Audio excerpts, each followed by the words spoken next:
Я вот с альфачами вот просто не могу. Вот І Трамп і такі дрэнны, і гэтак дрэнны, і так дрэнны, а ў канцы ну за жанчын ж мы не будзем галасаваць, ну ці Нейкая дзяўчынка вельмі лёгка можа быць і мацней нейкага там хлопчыка. Ён хадзіў в школу ў Амерыцы з пафарбаванымі там пазногцямі. маё выхаванне ляжала, можа, нават больш на сёстрах, чым на бацьках. І он реально брутально выхоўвае сына. Яна расказвае ў сваім паспяховым поспеху, як яна была котачкай мілай на шыі. Они стали диктаторами и какими-то такими а-ля альфачами, потому что их где-то там гнобили.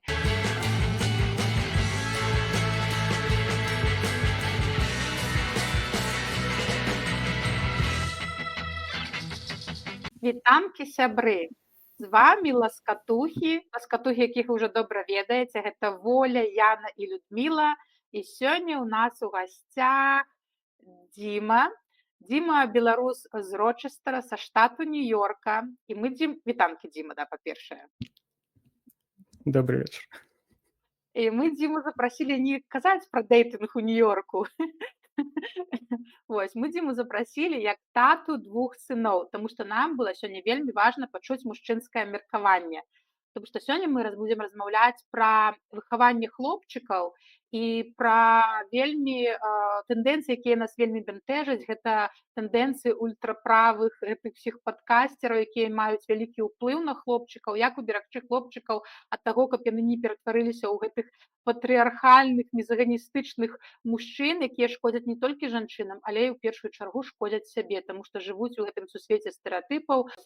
І спачатку я распавяду вам, чаму мне гэта тэма баліць і чаму я хацела менавіта гэтую гутарку. Зараз у Амерыцы з'явілася такая вялікая хваля мізагініі, якая асабліва ўзрасла пасля перамогі Трампа. Але яшчэ да Трампа было шмат ультраправых падкасцераў, такіх як Эндрю Тейт,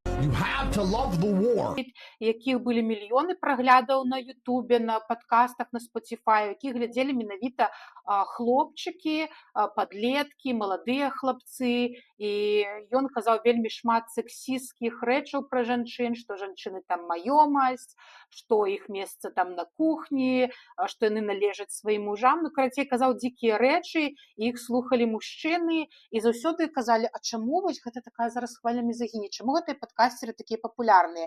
І мы калі з Янай размаўлялі у гутарцы пра праект 2025, то я казала сваё меркаванне, якое я чытала з артыкула ў тым ліку, што зараз у час, калі ў Амерыцы амаль дасягнута роўнасць, што там жанчыны працуюць, жанчыны ёсць у навуцы, жанчыны там ёсць на ўсіх кіруючых пасадах, то мужчыны адчуваюць моцную канкурэнцыю з-за гэтага, што раней яны там канкуравалі толькі з мужчыны паміж мужчынамі, а зараз яшчэ дадаліся жанчыны. І гэта ў камбінацыі з цяжкім жыццём, з тым, што там кошты растуць, працы няма, то мужчыны чамусьці вырашылі ўсю гэту ненавасць і то, што яны не могуць быць successful, паспяховымі, спіхнуць на жанчын. Таму пачалася гэтая хваля мізагініі, ненавісці да жанчын. Але, канешне, яна ўся ўзрасла з перамогай Трампа, які адразу ж там на наступны дзень ці ў той жа дзень такія падкасцеры, як Нік Фуэнтас, можа хтосьці чуў, ён запісаў цэлае відэа. Hey, bitch, we control your bodies. Your body, our choice. Ну, то бок, твоё цела – гэта мой выбар, і радаваўся перамогі кансерватыўных рэспубліканскіх вось гэтых палітыкаў, тому што якраз яны прапагандуюць кансерватыўныя сямейныя каштоўнасці, калі жанчынам там трэба сядзець толькі дома і не займацца нічым, вось. Ну, і пра гэта, конечно же, адсылка да рэпрадукцыйных правоў, што зараз, так як яны прыпісалі ў праекце 2025, што яны проста забароняць жанчынам там аборты на ўсіх узроўнях, тому што іх уся місія сядзець і нараджаць дзяцей. Ну і паглядзець, як адразу ж усе гэтыя знакамітыя, багатыя алігархі пачалі танчыць пад дудку Трампа, адмянілі все гэтыя DEI, роўнасць, раўнаправе, якое таксама вельмі добра было для жанчын, это была інклюзіўнасць для іх. Той же Марк Цукерберг прыйшоў на падкаст да Джо Рогана і пачаў казаць, што вось усе гэтыя кампаніі зараз яны ў дрэнным стане, там страглін, змагаюцца, а ўсё потому што не хапае мужчынскай мускуліннай энергіі. Вось, і трэба зараз занадта нейтральныя culturally neutral, ён сказала, трэба, чтобы была больш masculine energy, вось. І гэта ўсё звязана менавіта, што это жанчыны робяць усе кампаніі слабымі. Але ўлічыць той факт, што толькі 8% усіх буйных кампаній кіруюцца жанчынамі, і ён на гэта іх спіхнуў усё дрэнна, то што ж тады з 92 іншымі адсоткамі? Ну і там цэлы спіс гэтых усіх вельмі кансерватыўных патрыархальных людзей вакол Трампа, той жа міністр абароны цяперашні ЗША Піт Хексет, і там казаў, што жанчыны не для combat position, не для баёў, ну і карацей вельмі шмат мы зараз бачым проста вось гэтага контента, які прыніжае жанчын, які абражае жанчын, але можа гэта толькі я заўважаю. І я не ведаю, ці сапраўды яно так ёсць. Мне, напэўна, я хацела першае пытанне спытаць Дзіму. Скажы, калі ласка, ці вось то, што я ўсё апісала, вось то, што я там бачу проста ў соцсетках хаатычна, ці заўважаў ты гэта як мужчына, што вот яно ёсць, што ёсць гэтыя падкастеры, ўся культура, на якой Трамп перамог, гэта вось была менавіта, яна была для мужчын накіравана, яго ўся перадвыбарчая кампанія. Ці заўважна табе як мужчыне гэта? Ці это проста прыдумалі нешта жанчыны самі сабе? Не, ну гэта, конечно, было заўважна. Я не ведаю, наколькі гэта мяне у той самай ступені хвалявала ці задзівала, ці падзяляю там цалкам гэтыя думкі, але гэта было бачна, іх хутчэй... Я не ведаю, наколькі гэта пра жанчын, чым просто такая тактыка як бы раздзялення, бо як бы вельмі лёгка там на некага нешта спіхваць, і як бы неважна, якая это група, ну, так, по полу гэта такое самае простае, як можна там раздзяліць людзей.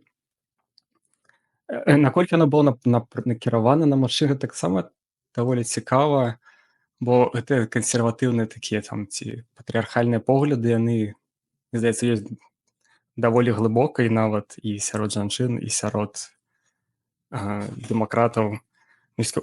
Вельмі маленькая гісторыя, я ўспомніў выбары 2016 года ў Амерыцы. Я тады яшчэ там не быў грамадзянінам, не галасаваў, і я жыў у Нью-Йорку, вельмі дэмакратычным штаце, стаю ў чарзе, і за мной стаяць дзве там жанчыны, такія, не ведаю, гадоў там 50-60 прыкладна, і абмяркоўваюць ось Трампа і Хіларі Клінтон. І такія, і типу, ну і Трамп і такі дрэнны, і гэтак дрэнны, і так дрэнны, а ў канцы, ну за жанчыну ж мы не будзем галасаваць, ну типу, які ж прэзідэнт жанчыны. І я там ледь не упал гэтай чаркі, я там толькі прыехаў з Беларусі, думаю, прагрэс, і тут такое. Таму я не ведаю, на каго гэта было накіравана, менавіта на мужчын, ці проста на вось такіх людзей, хто... Каму можа просто... Бо як бы, як у Беларусі, ёсць такой моцная ўлада, моцны там нейкі там вождь, все такое, гэта типа з ім жыць прасцей. Хай нехта іншы думае, я там думаць за сябе не буду. Але як мужчына, ты прызнаеш, што ёсць вось зараз такая тэндэнцыя, асабліва апошні год, да вось гэтай уже, ну, зашмат гэтай мізагініі і ўсё такое... Не, конечно, тое ж пытанне з абортамі мяне як бы вельмі абурае, як бы я не ведаю, чаму я так за яго перажываю, але як бы, ну, неяк мне вельмі бянтэжыць, як бы, як можна прыйсці назад да гэтага, і можна сказаць, о, блин, той же Беларусі, блин, аборты гэта як бы нармальна, і ніхто пра гэта не падымае пытанне асабліва. Ну, і гэта, яўна гэта выглядае як такі спроба прыгнёту, канешне, тут не вырашае гэта ніякіх праблем там ні рэпрадукцыі, ні насельніцтва, гэта менавіта спроба прыгнёту нейкай групы насельніцтва. З дзяцінства і хлопчыкаў і дзяўчынак насамрэч выхоўваюць па-рознаму, як у Беларусі, так і ў Амерыцы, наколькі я заўважыла. І потым у дарослых пэўныя якасці асацыююцца з гендернымі стэрэатыпамі. Так вось мне цікавіць, наколькі гэтыя якасці чалавека, гэта фізіялогія, вось то, што хлопчыкі нараджаюцца такімі, ці дзяўчынкі такімі нараджаюцца, ці гэта ўсё ж такі выхаванне, вось гэта сям'я і ці з грамадства ўплываюць. Ну, напрыклад, жанчыны сапраўды па прыродзе спакойныя, там, а мужчыны агрэсіўныя, ці жанчыны сапраўды эмацыйныя, а мужчыны не. Таксама вот это все навязванне хлопчыкі павінны быць там моцнымі, сільнымі, а дзяўчынкі прыгожымі. Хлопчыкамі важна быць там разумнымі, а дзяўчынкам, ну, добрая гаспадыня, прыгожая, там вось будучая маці, табе і так добра. Ну, карацей, ці апраўдана зараз у 21 стагоддзі, па-першае, вось гэта вітаюся да пытання, ці гэта фізіялагічнае, ці гэта тое, што навязвае грамадства, і ці ўвогуле апраўдана выхоўваць зараз у 21 стагоддзі вось так вот з гендернымі ралямі з нараджэння, што ты вось толькі так апранаешся, так сябе паводзіш, а ты вось так. Наконт таго ў 21 стагоддзі, наколькі гэта актуальна. Мне здаецца, мы занадта перабольшваем, наколькі мы прагрэсіўнае 21 стагоддзе. Я ўвогуле не вельмі люблю вось гэта. А як жа так у 21 стагоддзі? Чым больш я гляджу, што было раней, за межамі вось гэтай вельмі павярхоўнай гісторыі, што раней там былі такія добні. На гуманітарным узроўні, на маральным нейкім узроўні, гэта даволі даўно было зразумела, што прыгнёт гэта недобра. І тэхналогіі для гэта не патрэбны. Не трэба там глядзець 3D кіно, можна і прачытаць кнігу, і можна, я думаю, на скале было прачытаць, і проста самому адчуць, што гэта не вельмі добра і відавочна, калі ты робіш нешта кепскае іншаму. І тое, чаго ты не хацеў бы сабе. Так, калі вось кранацца вось гэтых стэрэатыпаў, ну, мне таксама падаецца, што і самім вось гэтым людзям, якія ціснуць на нейкія ролі, якія, ну, як бы прыніжаюць нейкую катэгорыю людзей, будь то там дзяўчынкі ці там нейкія нетрадыцыйнай арыентацыі людзі. Я думаю, яны б самі не хацелі быць на месцы тых людзей, але яны адчуваюць, што яны ніколі б такімі не былі, яны іншыя. І вось з гэтага пачынаецца праблема, калі людзі думаюць, што яны не такія. Ну, карацей, хочу сказаць, што даўным-даўно гэта было зразумела, што недобра прыгнятаць іншых, недобра мець стэрэатыпы. Гэта ад нараджэння, ну, это фізіялогія, там, што дзяўчынкі спакойныя, а хлопчыкі вось такія, ці гэта у нас грамадства такімі робіць? Гэта пытанне, насамрэч, навуковае, і я сама спрабавала разабрацца. І ёсць адкрытая дыскусія паміж самімі навукоўцамі. І можна знайсці вельмі такіх вядомых, вельмі гучных навукоўцаў, якія скажуць, што вось даследаванні, ўсё ўжо зразумела, мы розныя. А нехта скажа, што не.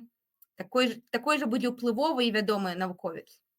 Наколькі я зразумела, пакапаўшыся ў некаторых спасылках, там, на якія спасылаюцца вось гэтыя вядомыя навукоўцы, што даказана тое, што мы вельмі адрозныя, што ў нас вельмі адрозныя гармоны, это як бы і вожыку зразумела, і фішка ў тым, што практычна ўсю гісторыю мы выхоўваліся так, што не вельмі у пазіцыі ўлады былі жанчыны. І культура ўжо склалася, вось гэта ўвесь набор абставін жыццёвых пэўным чынам склаўся, і уже, ну, немагчыма адрозніць. Вось мы як бы маем тое, што жанчыны і мужчыны фізіялагічна адрозныя вельмі, вельмі спрыяльныя для мужчын вось гэты весь сектар для кіравання, ну і ролі вось гэтыя размеркаваны. Ну, цяжка проста ўжо адрозніць. Маё меркаванне, што трэба мяняць вось гэтыя ўстоі, як мы успрымаем сябе, як мы ўспрымаем іншых, ламаць вось гэту сістэму, дзе спрыянне мужчынам для кіраўніцтва і дзе там пэўныя эмоцыі дзяўчынкам дазваляюць, хлопчыкам забараняюць, таму што, ну, там, сказала, дзяўчынкі там добрыя, ой, недобрыя, спакойныя. Ну, дзяўчынак часта і істэрычнымі называюць, то бок тут у залежнасці ад сітуацыі накідаць можна на любы гендер. Проста мы розныя, трэба падстрайвацца пад гэтае адрозненне у іншай як бы сістэме, чым зараз, спрабаваць падладжвацца і пад жанчын больш з улікам тых же самых гормональных зменаў, а не просто казаць, што о, вы не такія, вам не вы ламаеце нам вось устоі, вельмі незручна, у кампаніі там нейкія незручнасці ствараеце. Не, просто гэта незручнасці не праз тое, што жанчыны не здольныя, а таму, што ўся гэта сістэма яна пабудавана не пад жанчыну, груба кажучы. І калі мы хочам, каб сапраўды быў максімальная карысць ад кожнага чалавека, тады трэба больш гнуткую сістэму, больш адаптавацца пад кожнага чалавека. Вось гнуць вось гэту традыцыйную роль, таму што вось яна зручная. Яна ў кароткай перспектыве яна сапраўды можа быць і зручнай, таму што нейкія змены рабіць гэта энергазатратна. Але ў доўгай перспектыве вось гісторыя ідзе, вялікая частка грамадства вось жанчыны не займаліся навукай колькі часу. Нават вось Марыя Кюры, калі яе не бралі ў прафесары, таму што яна была жанчынай. Ну, уявіце, колькі яшчэ жанчын проста не дайшлі да ўзроўня Марыі Кюры, дзе было ўжо відавочна, што яна прафесійна здольная быць прафесарам. І колькі вось згубіла чалавецтва проста праз тое, што былі вось гэтыя культурныя традыцыйныя нормы. Таму як бы трэба іх мяняць, але дакладна не на ўзроўні, што жанчыны мусяць быць, падыход да жанчыны трошки мусіць адрознівацца. Я вот слухала Яну і такая вот мы размаўляем выхаванне дзяўчынак, выхаванне хлопчыкаў, ну і Волю тоже слухала, што выхаванне дзяўчынак і выхаванне хлопчыкаў, ці ёсць там что-то кому-то забараняют, что кому-то дозволяют. И мне пришла такая думка в голову, что это мы просто, может, первое или там другое поколение, которое наелася, у которого нема там нейкіх праблем, і яны пачынаюць глядзець на тое, а як мы выхоўваем. То есть умоўна 100 год таму, мне падаецца, мала хто ідзе задумываўся аб тым, а як жа нам выхоўваць. Таму што была праблема выжыць. І там уже нам трэба выжыць, хто што ўмее, той і робіць. Ты фізіялагічна можаш нарадзіць дзяцей, ты нараджаеш дзяцей. Ты там фізіялагічна, ну як это кажуць яшчэ, манатонную працу, паўтаряющаяся, может эфектыўнее, прадуктыўнее робіць жанчына. То бок умоўна там паяць, напрыклад, ці вышываць, ці там весці трамвай, ну, весці, в смысле, управляць ім, прасцей жанчынам. Или там на конвейере что-то рабіць, быццам бы фізіялагічна прасцей жанчынам.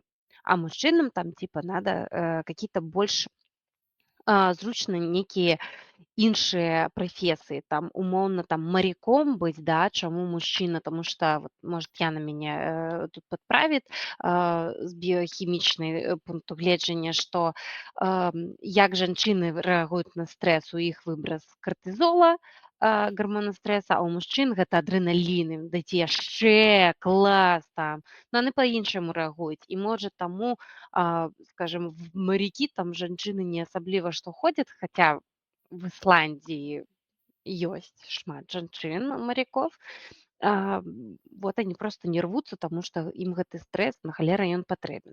Так ты падтрымліваеш ідэю, што жанчыны не для combat position, не для баёў, ну як я распавядала, што міністр Для абароны combat position, ну я маю на ўвазе тое, што зараз я скажу сваю думку аб тым, што гістарычна раней люди думали про выживание, мы зараз уже не думаем про выживание, мы уже думаем про комфорт, про что-то, не знаю, вышэй, да, в большасці сваей думаем, напрыклад, ці мы тут вот седзячы ў ЗША думаем.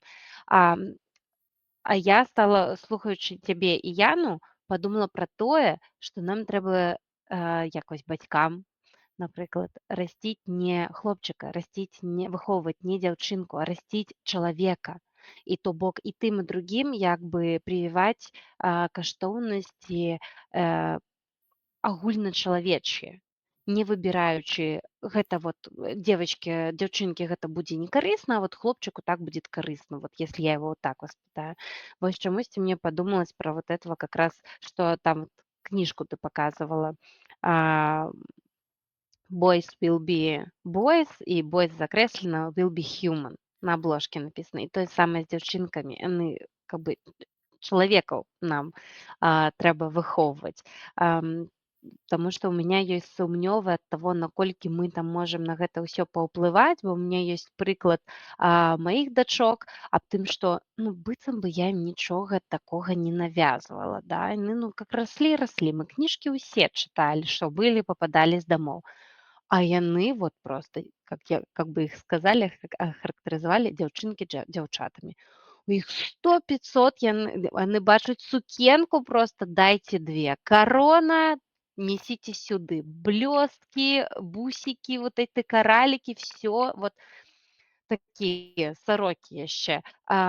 Принцессы у нас там, книжки про принцессы, диснеевские какие-то размалевки, все с принцессами. А я им не читала про принцесс. Не читала мультики, я им не показывала про принцесс. Откуль, я не ведаю. Садок не ходить, как бы, откуль яны взяли гэта, не зразумела.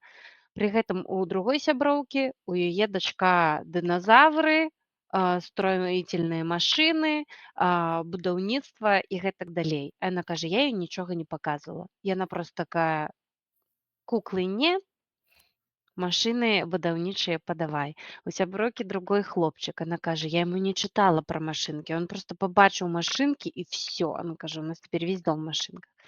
Вось, і я нават не ведаю, ці мы тут увогуле неяк уплываем на гэтыя ўсе працэсы. Я за тое, каб расціць чалавекаў, human. Дзякую, Люда. Дзіма, што ты думаеш? Сам хлопчык і бацька хлопчыкаў. Есть чалавек.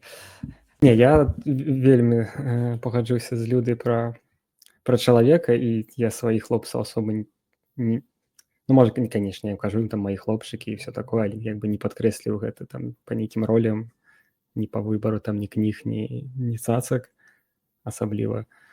І мне яшчэ такая не думка, мы, мабыць, ще будзем размаўляць пра спорт, але вось калі кажуць пра мужчынскі і жаночы спорт, я недзе бачыў такі графік, калі вось уявіць такое нармалёвае размеркаванне, так вось ці званочкі ці гауса.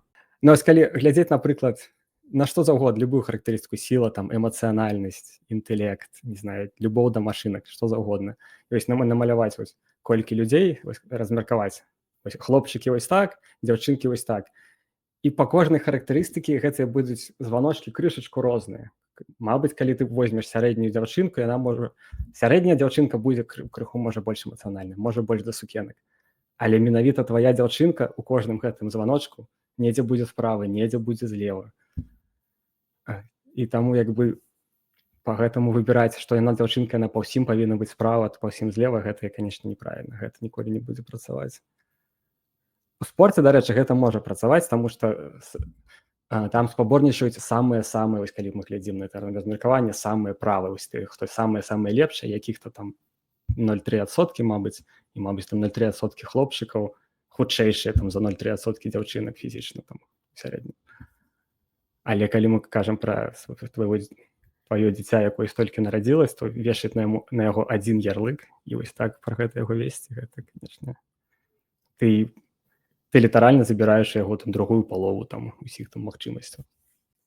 Дзіма, я вельмі рада, што ты ўзгадаў гэтую статыстычны пункт, таму што вельмі часта мы любім вось спрашчаць усю карціну і шукаць свае асобныя гісторыі, вось гэтыя кропачкі на графіку і лічыць, што гэта вось так ва ўсіх.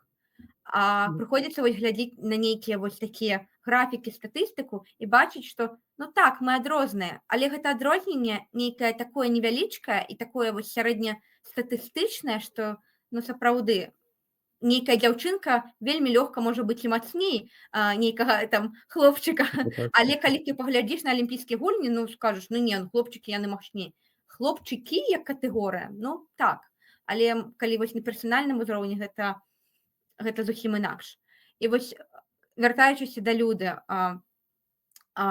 ну вось пазіцыя на наконт таго, што давайце выхоўваць чалавека. Мы-то як бацькі, мы можам выхоўваць чалавека і ігнараваць, можна сказаць, вось гэты грамадскі, культурны ціск, які ёсць. Але што рабіць, калі ў грамадстве зусім не нейтральна, і ў залежнасці там ад грамадства там беларускае, амерыканскае, там нью-ёркскае або там у Тэнэсі недзе будзе розны ціск. І проста ігнараваць яго, калі мы ўжо тут высветлілі, што гэта недобра, што вось гэтая культурніцкая тэндэнцыя і ціск вельмі адназначная, вось гэта мужчынская, гэта жаночая, а рэальнасць, яна такая вось, як на графіку Дзіма паказаў. Дык што з гэтым рабіць? Як выпраўляць, як прыйсці да чагосьці лепшага, чым зараз? Мне падаецца, што гісторыя пра тое, што давайце проста будзем вырошчваць чалавека, гэта не прывядзе ні да чаго, апроч як укаранення таго, што ёсць. Таму што ўжо склалася з мінулага не такая вельмі палярная сістэма поглядаў на дзяўчынку і хлопчыка. Это амаль як з беларускай і расійскай мовы. Спыніць зараз і сказаць, ну пусть хай людзі выбіраюць, ну прабачце, давайце выбіраць, калі гэта выбар не інфармаваны і пасля столькі гадоў русіфікацыі, ужо як бы трэба нейкія ўсё ж такі прывілегіі і крокі рабіць для таго, каб пашырыць беларускую мову, першы мы дамо гэты выбар. І таму мая вот пазіцыя, што не, мы мусім рабіць штосьці, каб супрацівіцца вось гэтай палярнай гендернай сітуацыі традыцыйнай, а не проста ігнараваць. А ты можаш прывесці прыклад, вось як ты бачыш гэты супраціў? Я вось проста зараз... Так, у меня сітуацыя, калі у мяне ёсць і хлопчык, і дзяўчынка. І я, насамрэч, спрабую рабіць наадварот з дзяўчынкай, што ад яе чакае грамадства, вось расказваць больш пра дыназаўраў.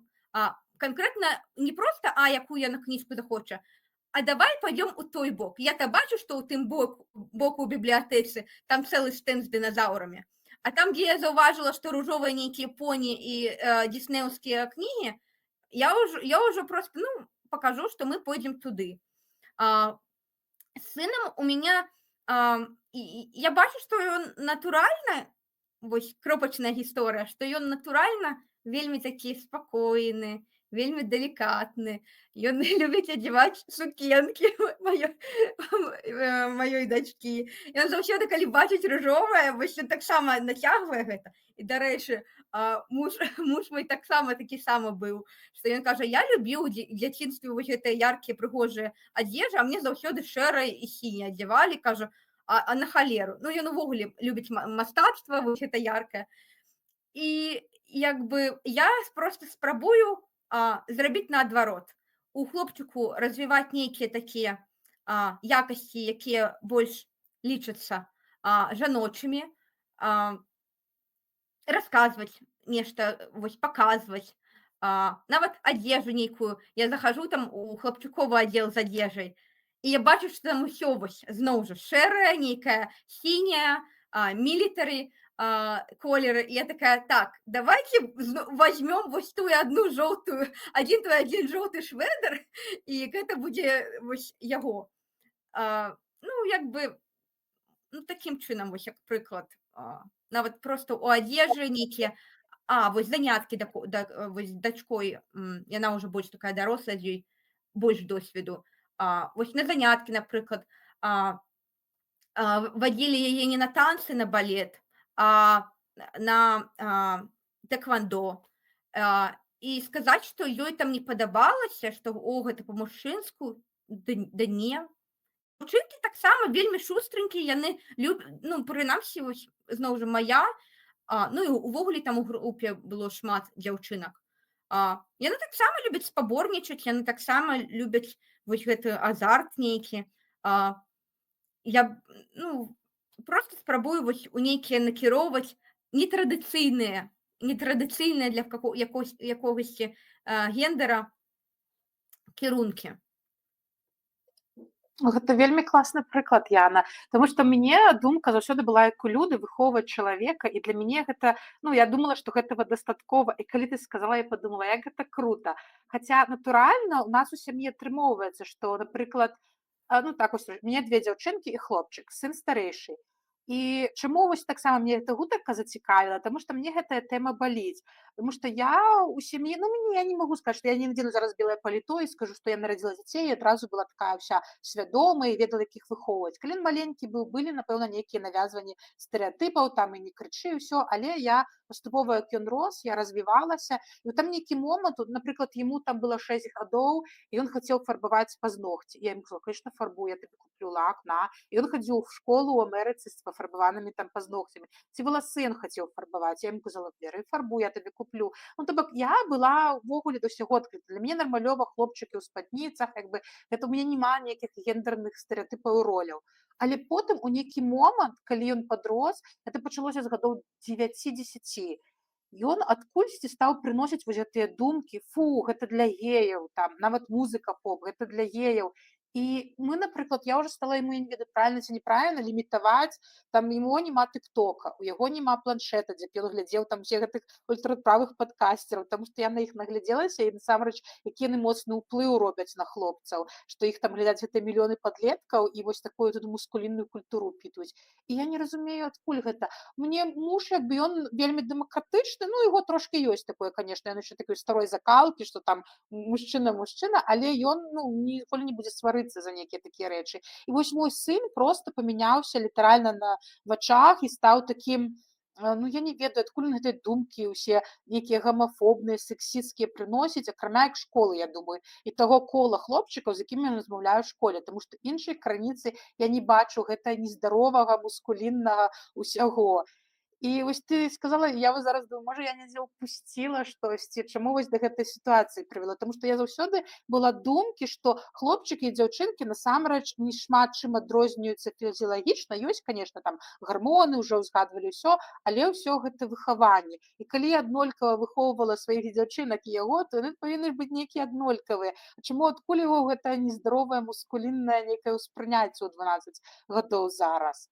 І яшчэ апошні каментар вось пра тое, што дзяўчынкі спакойны, Люда казала пра яны могуць манатонную працу. Я ўсё не магу забыцца. Мы з Янай раз хадзілі да псіхолага аднаго, яна там давала парады, скажем, арганізацыі, там як працаваць у арганізацыі актывістам.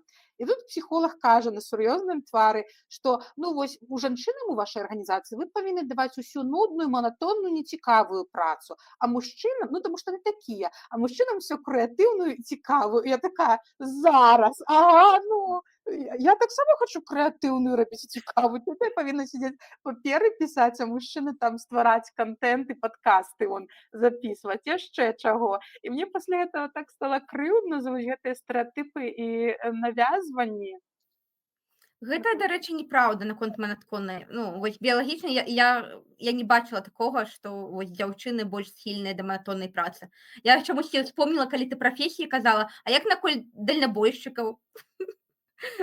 Ёсць жа дальнабойшчыкі. Ты маеш на ўвазе, што большасць дальнабойшчыкаў гэта мужчыны? Але ёсць зараз жа і жанчыны, і іх там немала. І нават у Европе у меня знаёмая, она з Беларусі поехала дома, муж з дзіцёнкам застаўся, она в Польшу дальнабойшчыкам поехала. Я так, как? Ёсць выпадкі, але гэта проста пра тое, што гэта міт наконт таго, што жанчыны больш схільныя да манатоннай працы, а мужчыне крэатыўную, лідарскую. Не, проста гэта вось з разраду, я лічу, культурнае абмежаванне, не больш за тое. Вот цікава, у Дімы адзін з хлопчыкаў, яму 11, то бок ён уже вступіл в гэты перыяд пераходнага бамбёжа, калі тебе знутры гэтымі гармонамі прэ. Вось як у цябе, ці ты заўважыў сваіх 2 хлопчыкаў, ці, мабыць, і зараз у іх ёсць кантраст, таму што іх там 4 гады розніца, ці там 3? Ці бачыш кантраст?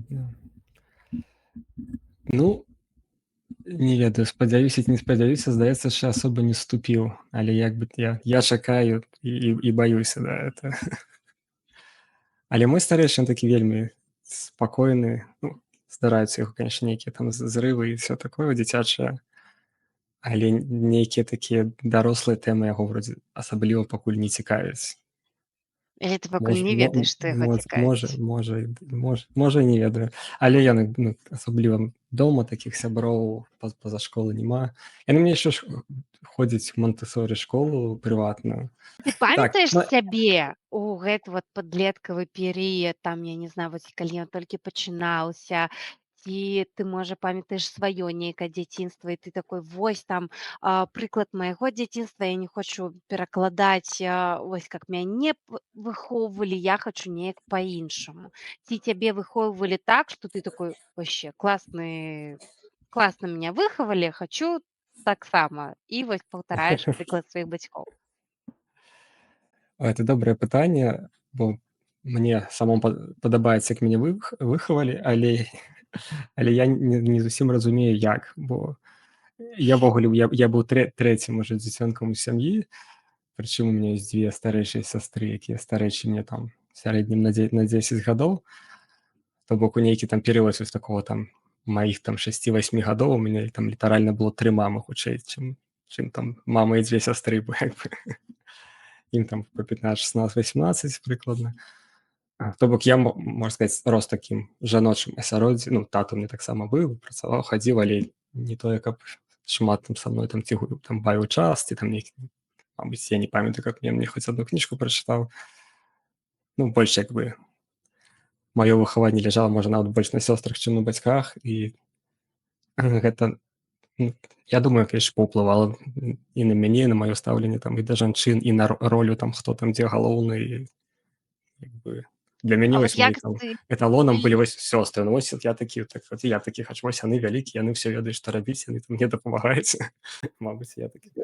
Я не могу, вось тут я гэту тэму хацела напрыканец паставіць, а мне так хочацца вярнуцца да аднаго абмеркавання з Янай. Калі мы з Янай абмяркоўвалі пра праект 2025, там у ім гучала гутарка, што ўсе беды, якія зараз у Амерыцы, гэта за мацер-адзіночак, таму што ў дзяцей няма бацькоў. І калі няма бацькі, то гэта вядзе там да крымінальнага і будучыні, там да суіцыдаў, да псіхоза, усяго гэтага. І вось моя думка, што я наадварот лічу, што калі добры бацька, конечно, гэта бонус. Гэта нішто не заменіць паўнацэннай добрай сям'і, калі абодва бацькі там удзельнічаюць у выхаванні, калі вось там бацька кніжкі чытае, ўсё, гэта просто супер-левел. Але чымось бацька, напрыклад, які там аб'юзіць сям'ю ці п'е, лепей ніякага бацькі ўвогуле. Гэта зараз не пра твайго, Дзіма. Я ўвогуле кажу, што я лічу, што часам лепей, каб вось проста адна маці выхавала гэтае дзіця, а вось ты сказаў пра сясцёр, і я заўважыла, што, дарэчы, хлопчыкі, для якіх вось рол-модэлс былі маці, бабуля, сёстры, так яны вырастаюць з павагай да жанчын. Для мяне, вось, напрыклад, лепей хай будзе без бацькі, але вось з такімі добрай рол-модэл жанчыны, чым, напрыклад, быў бы нейкі бацька, які быў рол-модэл альфа-самца. Я да гэтага не задумывалася, што вось у пэўны момант там вось хлопчыкі, мама там цылуюць, спяць з мамай, там, па-розна, нейкія тачы, усе рэчы там з татай абдымаюцца, а потым яны перастаюць у пэўны.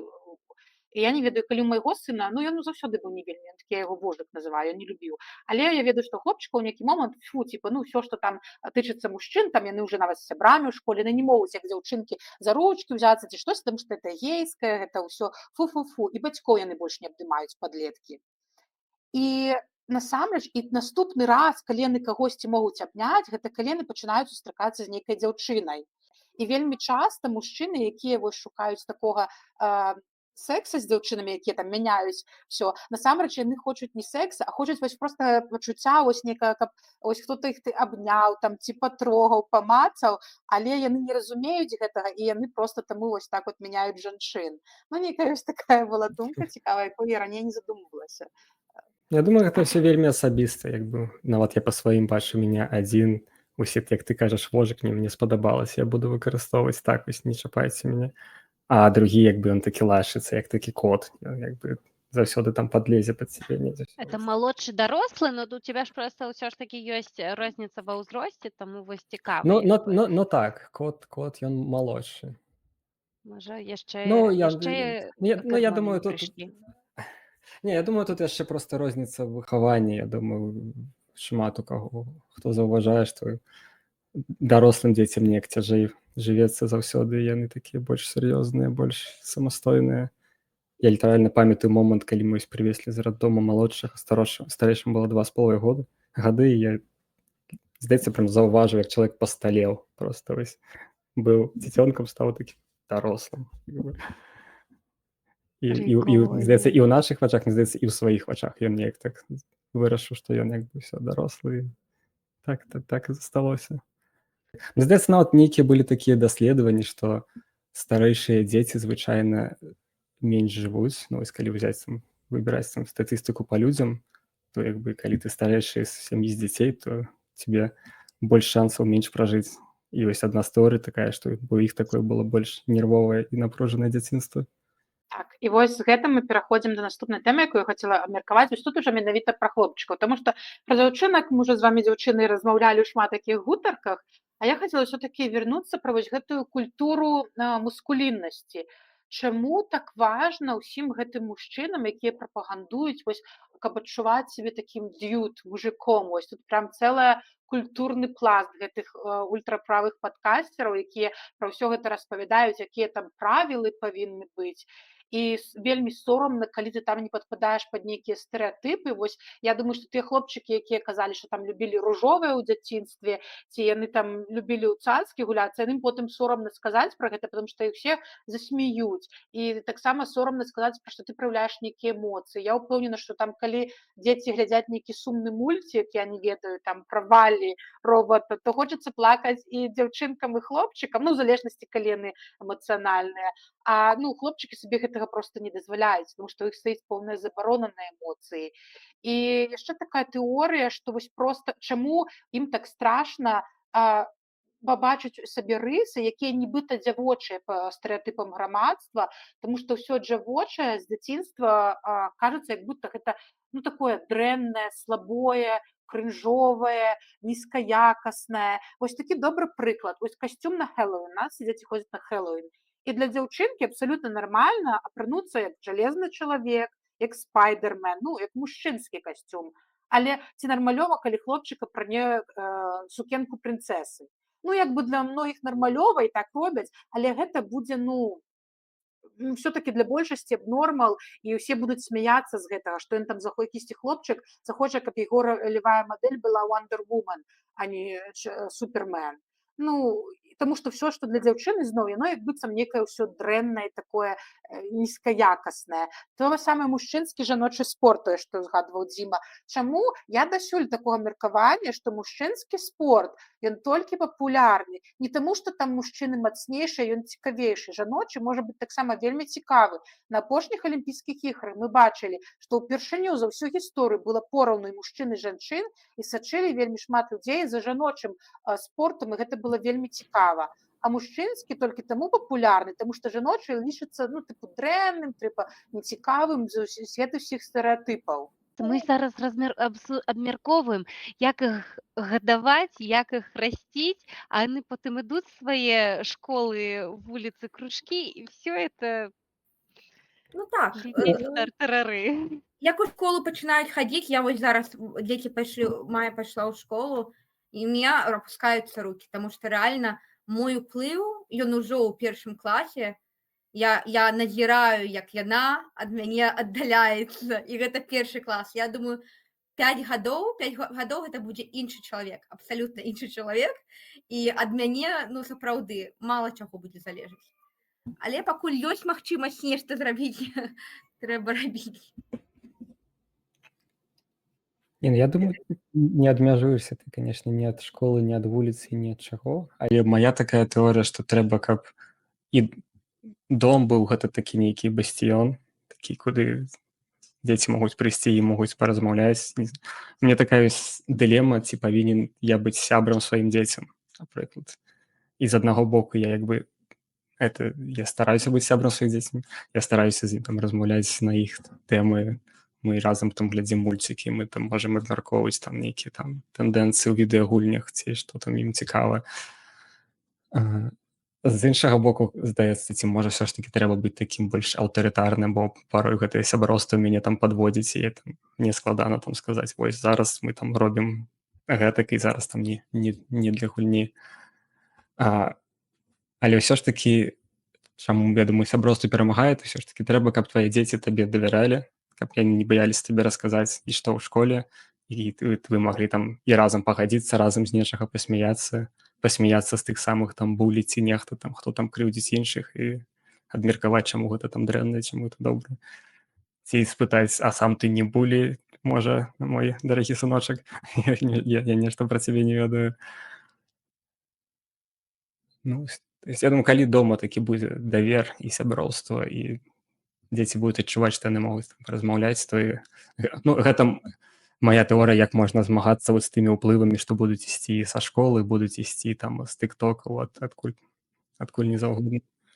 А чаго ты ўвогуле думаеш, што ў нас, вось, вяртаючыся да майго пытання, так моцна папулярна сярод хлопцаў менавіта вось гэтая патрыархальная маскуліннасць? Так, блин, це такое доўгае пытанне было, што я і забыўся, я хацеў на гэта адказаць. Мне здаецца, вось гэта папулярнасць, зноў-такі маё меркаванне сфарміравалася падчас таго пытання, але гэта такая больш зноў-такі як некая форма булінгу. Мне здаецца, хлопчыкі, дзяўчынкі гэта вельмі проста і відавочна, але нават калі паглядзець на нейкія закрытыя групы, там толькі дзіцячыя там прыватныя школы хлопчыкаў, ці там армія самы такі зручны прыклад, заўсёды ёсць нейкія хлопчыкі, якія крыўдзяць іншых хлопчыкаў, якія знаходзяць вось гэта група слабейшая, і ёсць тыя, хто як бы буляць, хто як бы робіць сябе такіх нейкіх альфа-самцоў і крыўдзяць, вакол іх заўсёды з'яўляецца нейкая такая світа нейкіх такіх, хто там за імі бегае, але самі там баяцца, каб ім не перапала.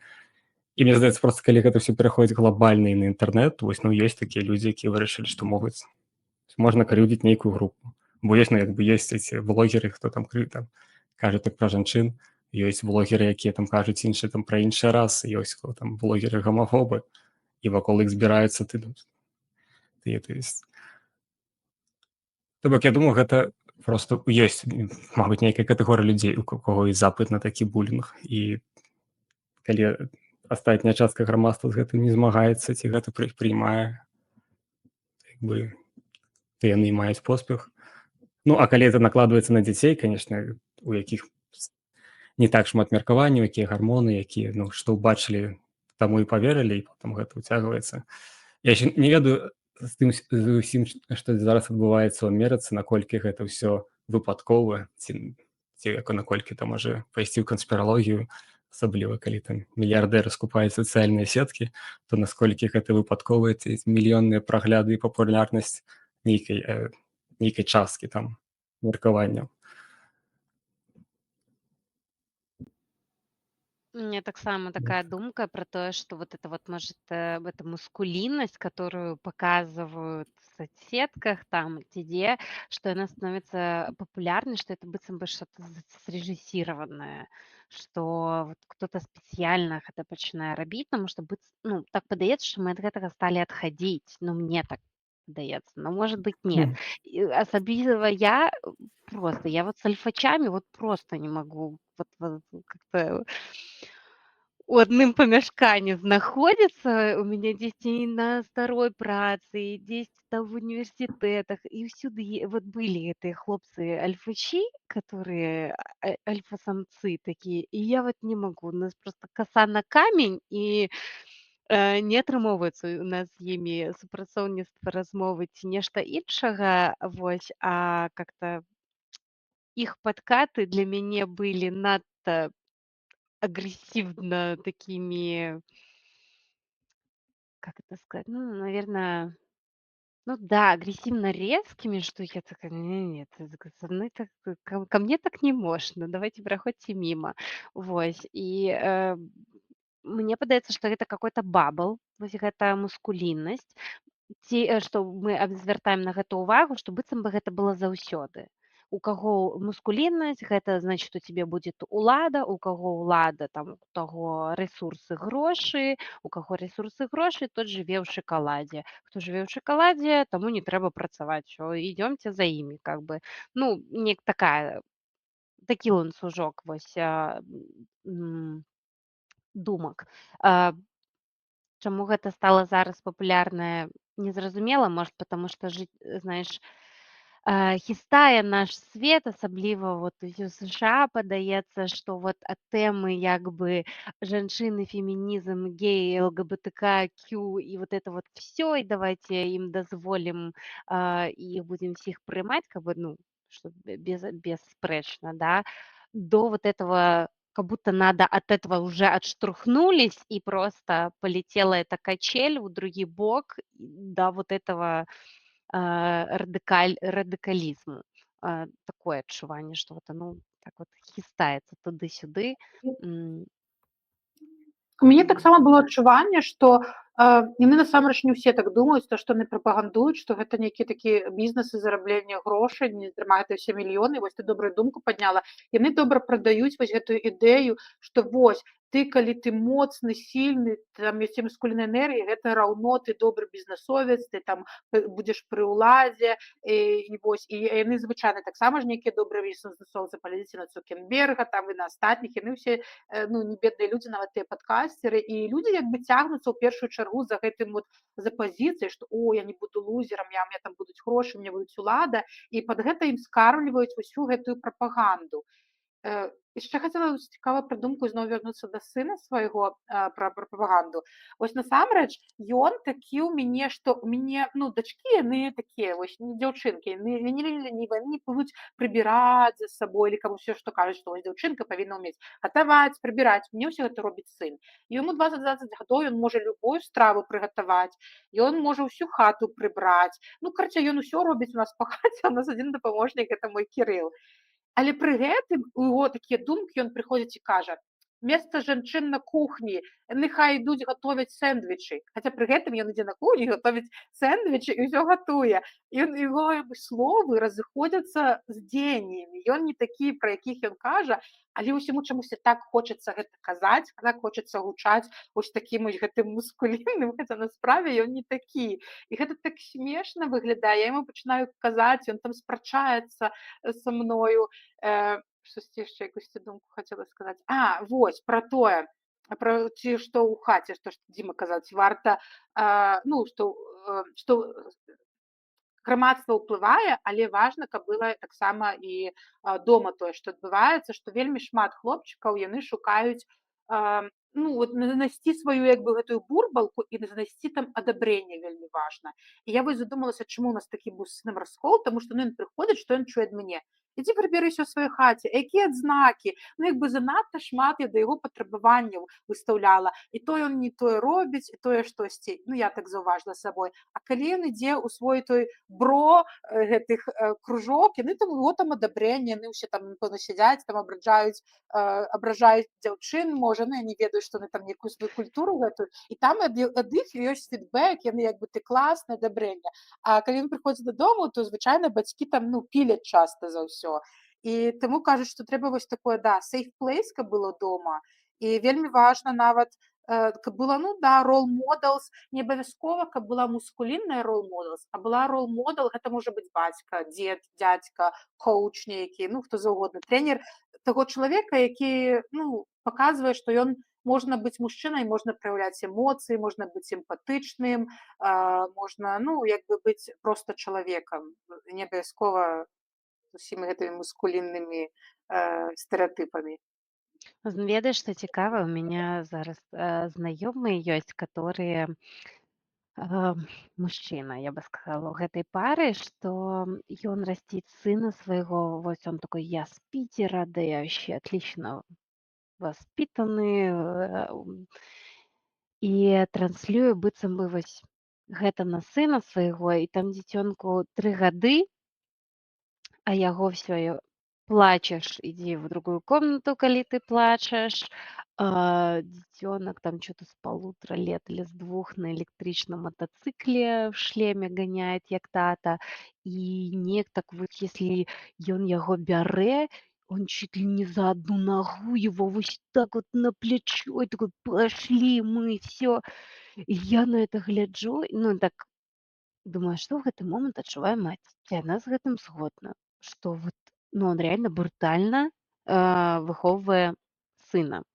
І я вот са стороны не разумею, як не то, што каб як на гэта рэагаваць, але мне цікава сачыць за гэтым серыялам, як яно будзе далей. Там, як вот эта мускуліннасць цераз гады праявіцца. Ці гэта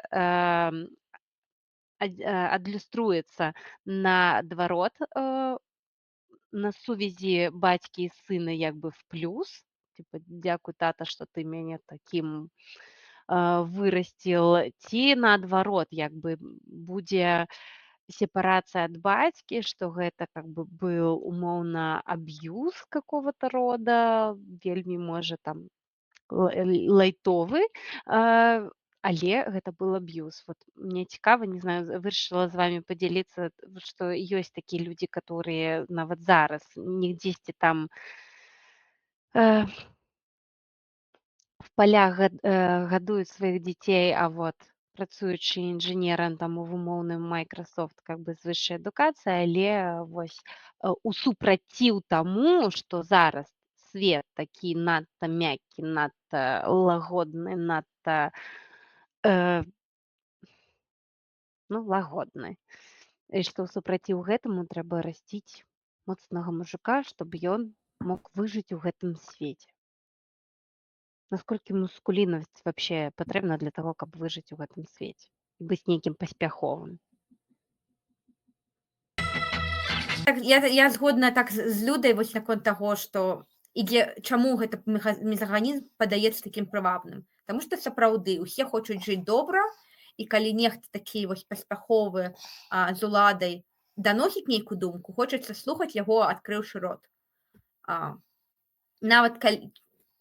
Нават калі вось нейкія там жанчыны расказваюць пра сваё цудоўнае жыццё, не ведаю, на Дубаі, на Мальдывах, іх таксама слухаюць, таму што, яна чагось там дасягнула, яна ў такіх вось умовах, і слухаюць адразу, як яна гэта зрабіла. А яна ж, вядома, расказвае не гісторыю пра то, як яна там пахала і ноччу бізнес-план пісала, а яна расказвае вельмі прыгожую прывабную гісторыю, якая як бы усугубляе гендерны баланс, што яна расказвае ў сваім паспяховым поспеху, як яна была котачкай мілай на шыі, а той мужчына, які, собственно, і пісаў ноччу бізнес-план, сядзіць, расказваць мойму сябру на вось гэтых мізаганістычных, магчыма, нотах, што вось я такі мужик, я гэта взяў, зрабіў, атрымаў уладу, атрымаў грошы, жонку пракарміў, і таксама ён гэта можа расказваць з пазіцыі, што я вось дасягнуў. І вось што маем, што два вось гэтых дасягатара, жаночы і мужчынскіх, яны расказваюць свае паспяховыя гісторыі, і можа стварыцца ўражанне вось у інтэрнэце, што цягнуцца людзі больш у гэтую яму паміж жанчынамі і мужчынамі. Мне шчыра кажется, што тыя блогеры, которые об гэтым вещаюць, яны ні халеры, ні альфа, яны как бы какие-то, вось там, як кажуць, як Путин, типа, или там Лукашенко, что яны стали диктаторами и какими-то такими альфачами, потому что их где-то там гнобили. И у меня вот адчуванне, што гэтыя блогеры, вот нешта такое, их где-то крыўдзілі, яны дабраліся да інтэрнэта і сейчас там просто робяць сабе фан-клуб, вещают, а насамрэч внутри, як вот той же самый Азарёнак, типа на камеру ён там всіх расказвает, які ўсе дрэнныя, а потым яго позвалі на суд той жанчынай, на якую ён падал, што вы там мяне паклёп вы хацелі, і не только паклёп, а напад быў. Все кажуць, прыйшоў ён в тую залю суда, просто сел, не как лапочка, сел типа на подсогнутых лапках. У вас есть претензии к гражданке? Не, няма претензий. Все, тихенько встал и сушел. А где твоя вся энергия вот эта, не мужчинская, как это сказать, маскулинная? Где ж ты такі дерзкі? Куды оно падзявалася? Вот пропала. Хлопчыкаў іх заўсёды, вось калі ў іх там нешта не атрымліваецца, ім кажуць, ты можаш, давай, працягвай. І гэтым самым яны як бы вучаць іх дабівацца свайго, практыкавацца, таму што як ты яшчэ там чагось і дасягнеш, пакуль ты не будзеш паўтараць і не будзеш вось гэтага мець настрою, што я магу. А дзяўчынкам: "Ну не можаш, ну і ладно, ну не надо, не расстраивайся". Ну, мякчэй вось гэта ўсё праходзіць. І дзяўчынкі, можа, яны ўспрымаюць, што ну ладно, не атрымалася. Няма вось гэтага "я пайду до конца", таму што я жанчынка, дзяўчынка. Цікава. Не выхоўваюць вось гэтую якасць, як бы неспыннасць нейкую. Настойлівасць. Так, настойлівасць. Не чакаюць ад дзяўчынкі вось настойлівасці. Настойлівасць гэта быццам бы хлапчуковае нешта. Кстати, да, настойліваць гэта же типа, калі мужчына там з жанчынай спрачаюцца, то кажуць, каму даюць савет: саступі Так. і Ты паддайся ж разумная, этой ты ж жанчыне. жанчына. Да, ты же мудрая, ты же Ага. надо То бок в поддавки поиграть, тут прогнуться, что там потом, значит, атрымаць свае праблема ў 10 выхаванні штучек. дзяўчынак, вось і вынік. Наступная сустрэча. Я на Ну, самом деле дзяўчынкі засталіся з праблемамі. Пачыналі з хвалявалася. таго, што абвінавацілі жанчын, маці-адзіночак і ўсіх, і заскончылі тым. Вообще, що ви доколупалися до виховання хлопчиків? Виховуйте своїх дзяўчынак. Мы ж тут бэсцім не дзяўчынак, а тых, хто іх выхоўвае, бацькоў дзяўчынак. Дякую всім, сябры, за гутарку. Не забывайте, ставьте подобаечки, подписывайтесь на канал, пишите комментары. І до побачення усім. Да, бабуля.